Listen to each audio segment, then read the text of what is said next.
When we've worked with fermions in the past, we've used Schrödinger's equation with a wave function.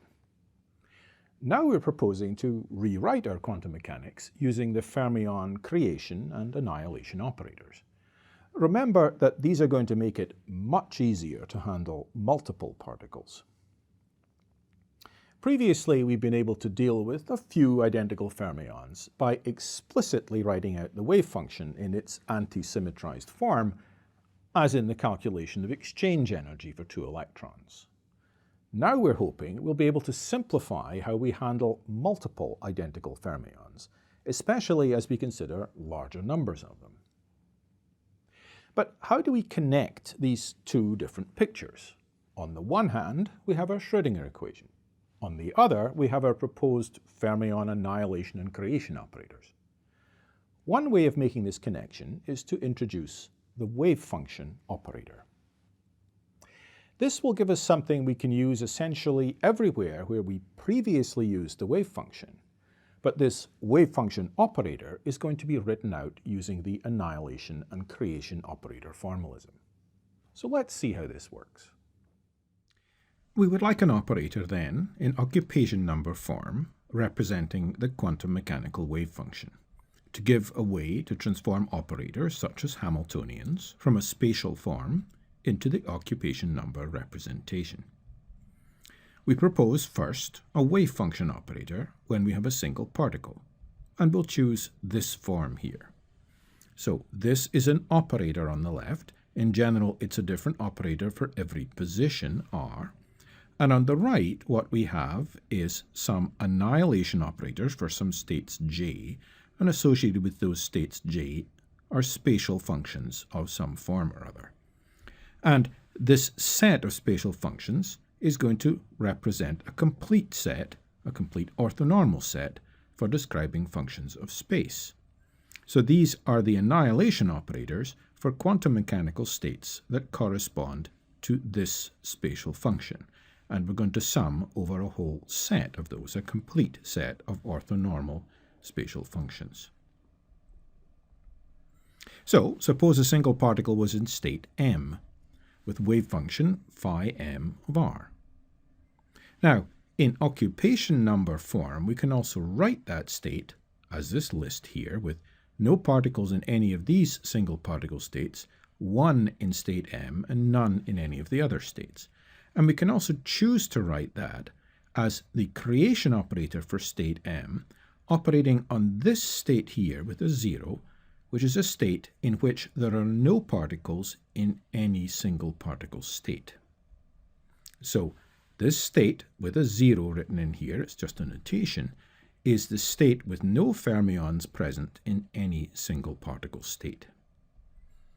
Then we're going to find that this wave function operator operating in this state, which we can also choose to write in this form, has to correspond to this form here. So we've taken our state with no particles in it, in any single particle state, and we've operated on it with the creation operator for state m to give us a state corresponding to a particle in state m, and then we've operated on all of that with the wave function operator. Now, here we're using what is sometimes called the empty state. We are writing that as a ket vector with a 0 in it. The empty state is the state where there are no particles in any of the single particle states or modes. We already used this idea with bosons, but here we see that this state is performing a significant and important mathematical role in our wave function operator. So we need to clarify one very important point here. The empty state is a vector of unit length in the Hilbert space that represents multiple particle states. It is quite different from a vector of 0 length in Hilbert space. What we're saying is that this state with no particles anywhere is a real possible state in the Hilbert space we're using to represent possible multiple particle states. It can be one of the normalized basis states in such a space. In this Hilbert space, the state with one electron in one single particle state and no electrons in any others is also a unit length vector. The state with one electron in one single particle state and one in another is also a unit length vector. The state with one electron in each of 763 different states is also a unit length vector. And the state with no electrons in any single particle states is a unit length vector.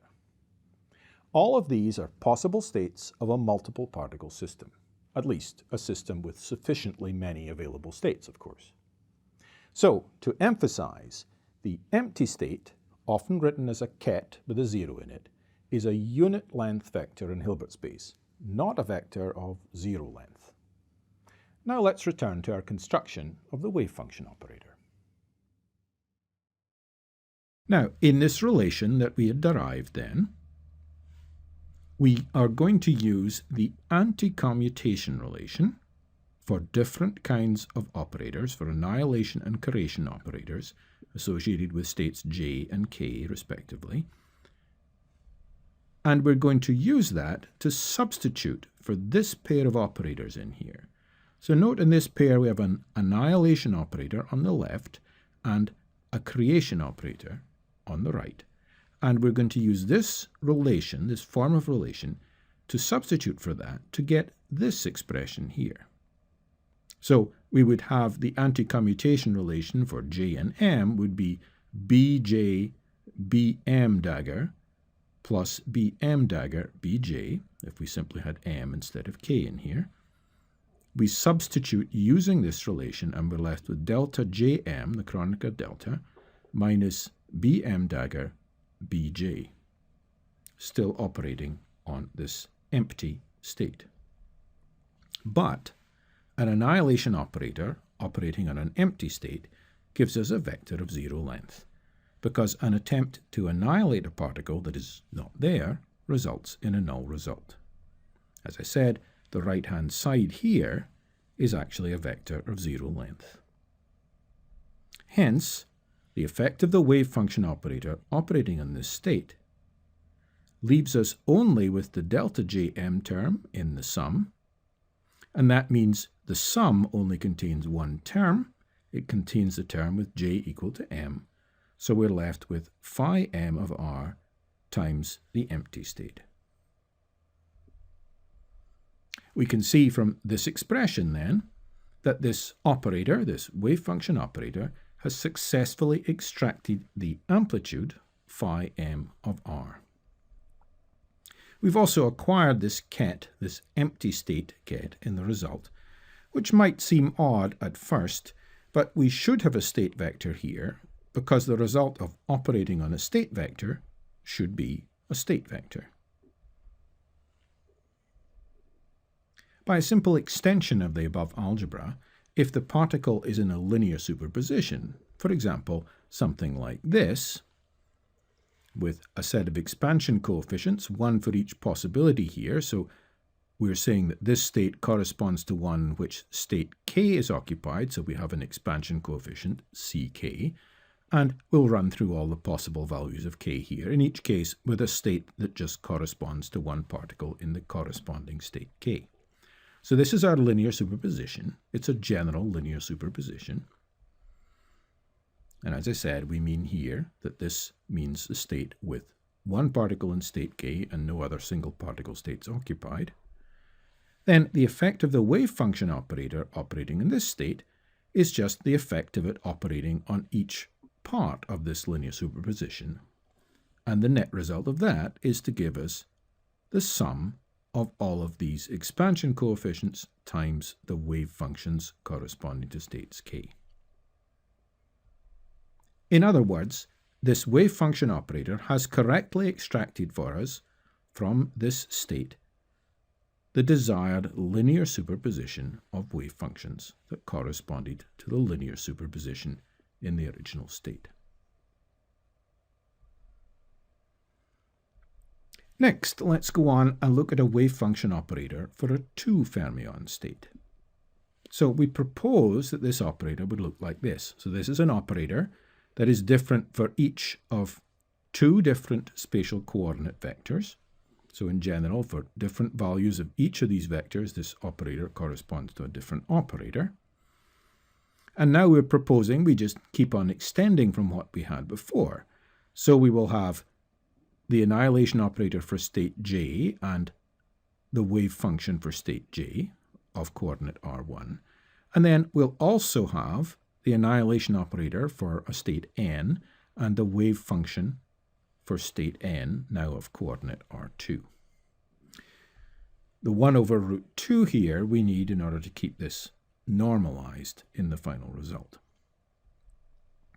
Now, it's left as an exercise to show that such an operator, operating on a state with two different single particle states occupied, leads to a linear combination of products of the wave function that is correctly antisymmetric with respect to exchange of these two particles. That is, if this operator acts on a state S that has one fermion in single particle state K and an identical fermion in single particle state M, that is this state here, which we can write either in this form, this list form, or we can write it as Bm dagger, the creation operator for state M, acting on the empty state, and then Bk dagger, the creation operator for state K, acting on the empty state, then the result will be the following. And as you see, we're claiming here the result is the correctly antisymmetrized form of the wave function for these two particles. So we would get there by using the same algebra as we used before, using that anti-commutation relation to deal with products of annihilation operators and creation operators. And if we worked through that, we're claiming we would get to this result.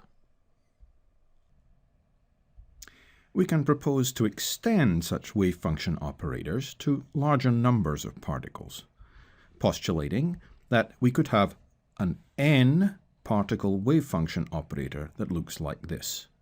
So we have our string of annihilation operators for all of the individual states in our sum, for our n particles overall, and we have our string also of the single particle basis functions corresponding to each of these specific single particle states, a, b, and so on through little n.